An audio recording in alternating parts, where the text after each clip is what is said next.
Recently Shakib খানের কোন সিনেমাটা দেখা হয়েছিল আপনার? রিসেন্টলি আমি তো বাইরে ছিলাম। এবার কুরবানি ঈদে আসলে দেখা হয়নি আমার সিনেমা। আমি সাকিব খানের বরবাদ দেখেছি, তারপর তুফানও দেখেছি। লাস্টের যে মুভিটা রিলিজ হয়েছে এটা আমি আসলে দেখতে পারিনি।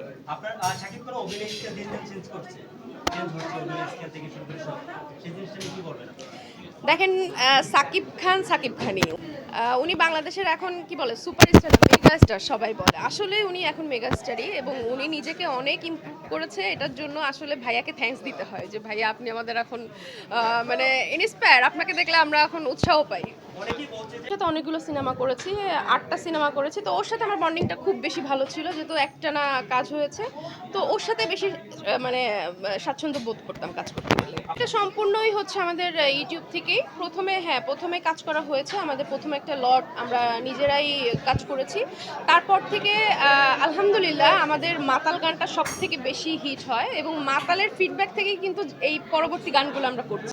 না, অবশ্যই নিজের মধ্যে কিছু কোয়ালিটি থাকতে হয়, তা না হলে আপনি যতই মানে শেখান না কেন সে কিন্তু পারবে না। তার মধ্যে অবশ্যই ডান্সের একটা কোয়ালিটি ছিল ভিতরে, হয়তো বা সে এরকম কোনো অপরচুনিটি পায়নি ডান্স করার মতো।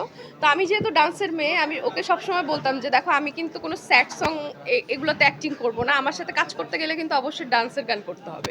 তো বললো যে আমি তো ডান্স পারি না, তো ঠিক আছে আমি ট্রাই করি। তো ট্রাই করতে গিয়ে দেখি যে না, একটু পারে, ওকে শিখালে ও শিখতে পারবে এবং ভালো কিছু করতে পারবে। ওই আমি ওকে ঘরে একটু শিখাইতাম আর কি। অবশ্যই আমাদের কোরিওগ্রাফার থাকে এবং আমি তো ফিল্মের মানুষ, ডেফিনেটলি আমি ফিল্মকেই প্রেফার করি সবসময় বেশি। আমি ফিল্মের কোরিওগ্রাফারই নেই। তো আমাদের ক্লাসে ওকে 1 ঘন্টা 2 ঘন্টা গ্রুমিং করানোর পরে বাকিটা বাসায় গিয়ে ওকে আমি একদম ক্লিয়ার করে মুদ্রাগুলো তুলে দিই। আপু, আমার শেষ প্রশ্ন। তো আমার অনেক পুরনো ব্যাকের কথা মনে পড়ছিল যে আমি কিন্তু একটা প্রতিযোগী থেকেই এসেছি, নতুন কড়ি থেকে এসেছি। তো আমার মনে হচ্ছিল যে আমি আমি মনে হয় ওই স্টেজে আমি আর আমার সামনে জাজ বসে আছে। তো এরা কিছু কিছু টাইমে নার্ভাস ছিল, ওইটাই আমি ফিল করছিলাম যে আমিও যখন স্টেজে ছিলাম ছোটোবেলায় আমিও এরকম নার্ভাস ছিলাম। তো আমার কাছে এটা একটা ডিফারেন্ট এক্সপিরিয়েন্স, এটা খুব এনজয় করেছি আমি, অ্যান্ড এটা আমার ফার্স্ট টাইম, ভালোই লেগেছে। আচ্ছা আপু, সিনেমাতে দেখতে পাবে কিনা আমি জানি না, কারণ সিনেমা তো আসলে এখন খুব কম হয়। আর তারপরে যেগুলো হয় সেগুলো আহ, করা বা না করা সেটা গল্প সব কিছু সিলেকশন অনেক অনেক মানে ইয়ে হয় এখন। হিরো ওরকম এখন ভালো পাই না, যেটা একদম যে অফার পায় না সিনেমা সেটা না, যেগুলো পায় সেগুলো একদম নতুন হিরো যারা নিজেরাই প্রডিউস করে হিরো হতে চাচ্ছে। তো এইগুলো সিনেমা আসলে এখন করতে চাই না। বাট আমি এখন আমার যেই সৈয়দ আমি ইউটিউব চ্যানেল আছে আমার হাজব্যান্ডের, ওটা নিয়েই এখন সবসময় ব্যস্ত থাকি।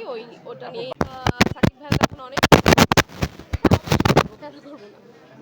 হিরোইনদের সাথে কাজ করেছি, তাদের মধ্যে থেকে তাদেরকে নিয়েই আবার কাজ শুরু করব। তো সেরকম অফার যদি আমার কাছে আসে ডেফিনেটলি আমি করবো। শাকিব খান অভিনয় তো বেশি সুন্দর লাগে, বেশি ভালো লাগে, তার অ্যাক্টিং এর লেভেলটাও আরো অনেক হাই হয়েছে।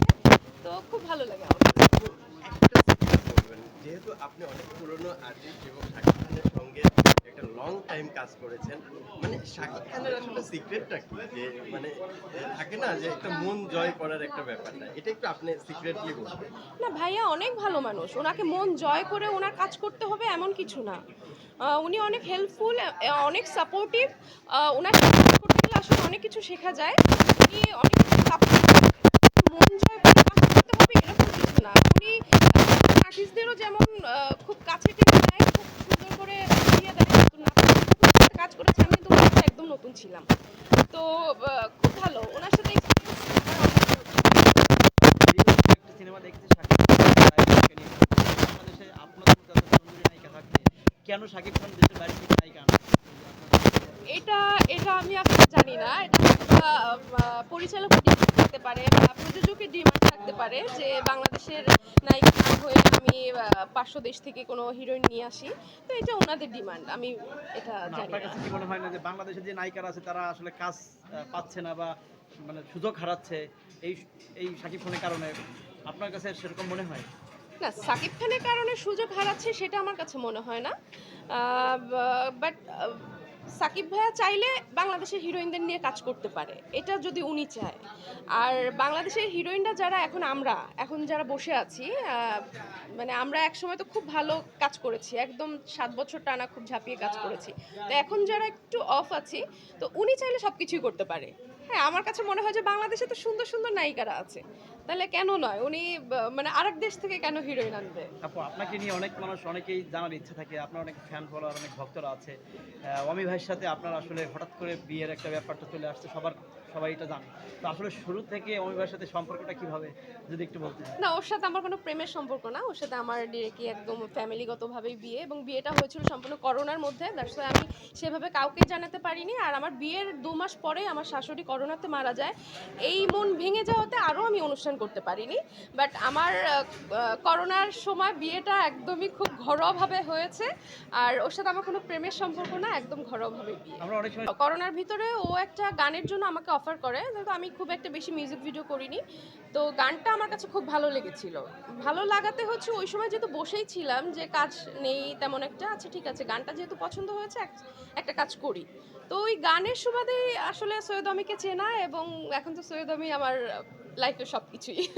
সবসময় গান শোনা, শুধু মন খারাপের জন্য না, সবসময় গান শোনা। আমি যখন ওর সাথে ঝগড়া করি বেশি, তখন বেশি গান শোনায় আমাকে। এবং আলহামদুলিল্লাহ। ভাইয়ার সঙ্গে ঝগড়া হয়?